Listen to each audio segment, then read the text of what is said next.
চলেন আজকে একটা গল্প বলি। এমন এক ব্যক্তির যার ইনকাম মাত্র পার ডে 4 থেকে 500 টাকা, কিন্তু সেই 400-500 টাকায় কি করতেন জানেন? তিনি যেতেন 5 স্টার হোটেলে কফি খেতে। হ্যাঁ, ঠিক শুনছেন, 5 স্টার হোটেলে কফি খেতে। তো প্রত্যেকদিন যাতায়াত এরকম করে।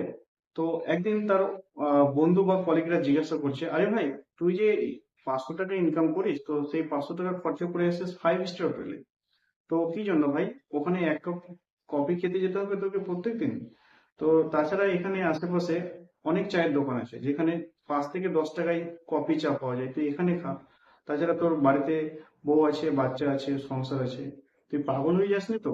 তা তার উত্তরে তিনি যা বলেন বা বলতেন যে, আরে ভাই, আমি যে ওখানে 500 টাকা খরচা করে কফি খেতে যাই, তো সেখানে অনেক বড় বড় মানুষ আছে, অনেক বিজনেসম্যান আছে। তো আমি তাদের গল্পগুলো শুনতে যাই, তারা কি স্টাইলে কথা বলে, তাদের দু চোখের স্বপ্ন কি আছে, এবং তাদের ভবিষ্যতের প্ল্যানিং কি আছে। তো আমি 500 টাকা খরচা করে ওখানে যাই, মানে কফি খেতে যাই বটে, কিন্তু আমি সেই টাকায় অনেক কিছু শিখতে পেরেছি বা পারছি। তো আমি এতক্ষণে যার কথা বললাম আপনারা হয়তো বুঝতে পেরেছেন, আমি মিস্টার ধীরুভাই আম্বানির কথা বলছি। তো তিনি ছিলেন 20th সেঞ্চুরির richest man in the world, এবং এখনো পর্যন্ত রিলায়েন্স ইন্ডাস্ট্রি ভারতের মোট জিডিপির 10% কন্ট্রিবিউট করছে।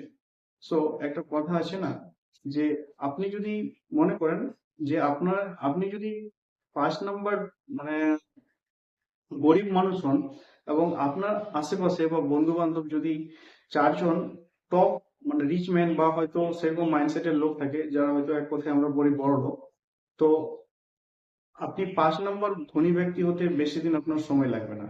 সো আপনার ভবিষ্যৎটা নির্ভর করছে আপনি কি টাইপের মানুষের সাথে উঠবোস করছেন বা বসবাস করছেন, সেটার উপরে ডিপেন্ড করবে।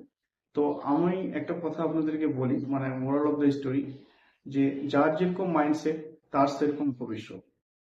তো গল্পটা কেমন লাগলো আপনাদের জানাবেন।